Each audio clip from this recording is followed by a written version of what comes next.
వందే మాత్రం. నేను మీ journalist Navata. Welcome to R political. Assembly సాక్షిగా మళ్ళీ సనాతన ధర్మంపై విషయం చిమ్మారు ఉదయనిధి స్టాలిన్. తమిళనాడు అసెంబ్లీలో ఉదయనిధి స్టాలిన్ మరోసారి మాట్లాడుతూ సనాతన ధర్మాన్ని నిర్మూలించాలి అని సంచలన వ్యాఖ్యలు చేశారు. కానీ ఇక్కడ అందరినీ ఆశ్చర్యపరిచిన విషయం ఏంటంటే కొత్త సీఎం జోసెఫ్ విజయ్ ఈ వ్యాఖ్యలను అస్సలు వ్యతిరేకించలేదు. పైగా స్టాలిన్ కి చేతులు జోడించి ఎంతో గౌరవంగా అభివాదం చేశారు. ఒకవేళ ఉదయనిధి క్రైస్తవ మతాన్ని నిర్మూలించాలి అని అంటే విజయ్ అప్పుడు కూడా ఇలాగే మౌనంగా ఉండేవారా? చేతులు జోడించి నమస్కరించేవారా? విజయ్ మౌనం చూస్తుంటే ఆయనకు కూడా సనాతన ధర్మానికి వ్యతిరేకమే అన్న నమ్మకం ప్రజల్లో బలపడుతోంది. ఉదయనిధి స్టాలిన్ తన ప్రసంగంలో తమిళం వర్ధిల్లాలి, తమిళనాడు వర్ధిల్లాలి అంటూ ప్రజల మధ్య వివక్ష చూపే సనాతన ధర్మాన్ని ఖచ్చితంగా నిర్మూలించాల్సిందే అని నినదించారు.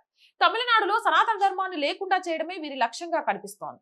గతంలో కూడా ఆయన సనాతన ధర్మాన్ని డెంగ్యూ, మలేరియాతో పోల్చిన సంగతి తెలిసిందే. ఇప్పుడు మరోసారి ఈ వ్యాఖ్యలు చేసి కోట్లాది మంది హిందువుల మనోభావాలను దెబ్బతీశాడు. దీనిపై బీజేపీ మరియు హిందూ సంఘాలు తీవ్రంగా మండిపడుతున్నాయి. ఏదేమైనా విజయ్ మౌనం అయితే ఎవ్వరూ కూడా సహించట్లేదు. అంటే రాగానే సీఎంఓ ఆఫీస్ దానికి సంబంధించిన దాంట్లో దేవాలయ లోగోను తీసేసి ఆయన ఫోటో పెట్టడం, ఇప్పుడు ఆయన ఎదురుగానే సనాతన హైందవ ధర్మాన్ని అవమానించేలాగా మాట్లాడుతున్న దాన్ని వ్యతిరేకించకపోవడం చూస్తుంటే ఈయన కూడా హిందూ వ్యతిరేకేమో, రాబోయే 5 సంవత్సరాలలో ఇంకా తమిళనాడు ఏ దుస్థితికి చేరుకుంటుందో అని హిందువులంతా భయపడుతున్నారు. జై హింద్, జై భారత్. అండ్ రోజు చెప్తుందేనండి R group of channels, R voice, R political, R Samskruthi, 3 మన ఛానల్సే.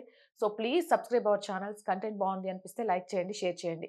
ఆర్థికంగా ఆర్ వాయిస్ని ముందుండి నడిపిస్తుంది మీరే, అలానే నడిపించాలని కోరుకుంటున్నాం. మీరు చేసే ప్రతి చిన్న సహాయం కూడా ఛానల్ ఇంకా ముందుకెళ్ళడానికి ఉపయోగపడుతుంది. చేస్తారని ఆశిస్తున్నాం. చెయ్యాలి అనుకునే వాళ్ళు సబ్స్క్రిప్షన్ పక్కనే జాయిన్ అనే బటన్ ఉంది. 1 to 5 లెవెల్స్ ఉన్నాయి. ఏదో ఒక లెవెల్లో సపోర్ట్ చేయండి. లేదా స్క్రీన్ మీద గూగుల్ పే, ఫోన్ పేతో పాటు అకౌంట్ డీటెయిల్స్ ఇచ్చాము. మీకు తోచిన సహాయం చేయడం ద్వారా ఈ ఛానల్ని నిలబెట్టడానికి పోరాటం చేస్తున్న మాకు అండగా నిలబడండి. జై హింద్, జై భారత్.